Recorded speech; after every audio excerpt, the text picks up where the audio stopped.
Hello दोस्तों, कैसे हैं आप सब। आशा करती हूँ अच्छे होगे। आज की कहानी है, हमारे जमाने में तो अक्सर शादी वाले घर में जो धूमधाम होती हैं वो अब कम हो चुकी थी। कुछ खास रिश्तेदारों के बीच विवाह बाद की जरूरी रस्में करवाई जा रही थी। दूल्हा दुल्हन के रूप में माधवी और शुभम की जोड़ी सीताराम की जोड़ी लग रही थी। वे दोनों पारिवारिक सदस्यों के बीच घिरे होकर भी सबसे बचते बचाते एक दूसरे को निहार ही लेते थे। और ऐसे में जब दोनों की निगाहें टकराती तो मानो दिल के सभी तार एक साथ बज उठते। फिर कोई देख न ले सोचकर वापस नीची निगाह कर लेते। खैर, धीरे धीरे समय बीतता गया। अब माधवी ससुराल की घर गृहस्थी में रम चुकी थी और शुभम भी अपनी नौकरी में व्यस्त था। शादी को लगभग 1 साल गुजरने को था। एक दिन अचानक माधवी की तबीयत बिगड़ी। उसका जी घबराने लगा। आनन फानन में डॉक्टर को दिखाया गया। घर में चारों तरफ खुशखबरी फैल गई कि बहू गर्भवती है। माधवी शुभम की तरफ देखकर शर्मा गई और शुभम ने भी उसको अपने आगोश में ले लिया। अब तो माधवी को सासू माँ की तरफ से आवश्यक हिदायतें रोज मिलने लगी। बहू, घर का काम करते रहना। बहू, फ्रीज का ठंडा मत खाना। एकदम गर्म चीज भी मत खाना। कभी कभी उसे घबराहट होती तो सास कहती एक साथ भरपेट खाना मत खाया कर, थोड़ा थोड़ा 2-3 बार खा लिया कर। सासू माँ ने अपनी बात जारी रखते हुए कहा, बहू, ऐसी अवस्था में जहाँ तक संभव हो सके घर का काम करते रहना चाहिए। मुझे देखो, अभी भी हाथ पैरों में फुर्ती है।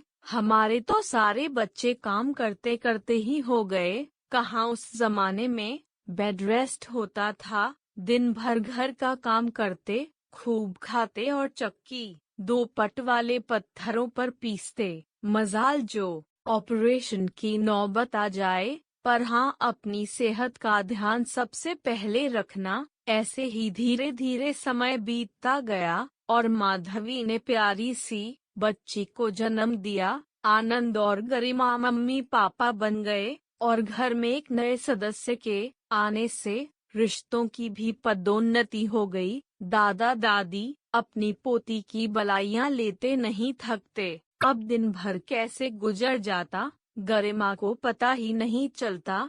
घर का काम करते करते बीच बीच में बच्ची को संभालती, कभी दूध पिलाती तो कभी नेपी बदलती, फिर दादी के पास छोड़ काम में लग जाती। एक दिन अचानक से गरिमा की पुरानी सहेली का फोन आया। दोनों ने आपसी बातें की, एक दूसरे के हालचाल पूछे। माधवी की सहेली ने फोन पर कहा कि तू भी अब योगा क्लास ज्वाइन कर ले, वरना शरीर बेडौल हो जाएगा। बच्ची होने के बाद माधवी ने अपनी सहेली की बात सास को बताई तो सास ने प्यार से उसके सिर पर हाथ फेरा और पास बैठकर बोली, बहू, ये योगा वोगा तो सब आजकल की जरूरत है। हमारे जमाने में तो दालें, मसाले, गेहूं सब घर में पीसे जाते, खेत की मुंडेर से मेहंदी के पत्ते लाते और घटोले में पीसते,